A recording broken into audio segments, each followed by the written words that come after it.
యఃకర్తా జగతాం భర్తా సంహర్తా మహసాం నిధి ప్రణమామి తమాదిత్యం బహిరంతస్తమోపహం. నేటి కాలమాన విశేషాలను గమనిద్దాం.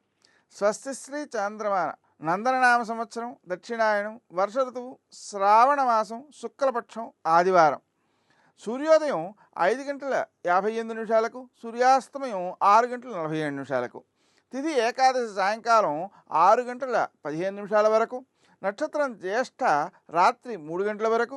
వర్జం ఉదయం 9:55 నుంచి 11:24 వరకు. దుర్ముహూర్తం సాయంకాలం 5:04 నుంచి 5:56 వరకు. అమృతకాలం సాయంకాలం 6:50 నుంచి 8:19 వరకు.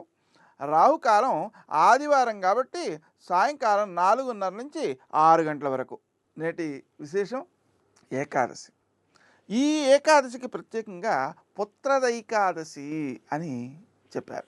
దీని ద్వారా మనకేమిటవుతుంది అంటే, మనం ఈ వ్రతాన్ని కనుక ఏకాదశి వ్రతాన్ని కనుక శ్రద్ధగా ఆచరించినట్లయితే సంతానం లేని వారికి సంతానం కలగడం, సంతానం ఉన్నవారికి సంతాన సౌఖ్యం కలగడం. ఎందువల్ల అంటే సంతానం కలగడంతో సరిపోదండి, వాళ్ళు మనకు ఆనందాన్ని ఇచ్చేవారు కావాలి, సమాజానికి మేలు చేసేవారు కావాలి.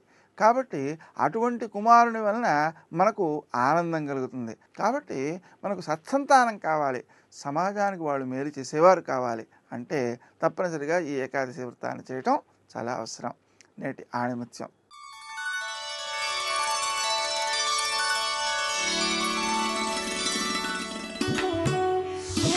శాంతంగా నిబ్బరంగా ఉండగలగడమే నిజమైన శక్తికి నిదర్శనం.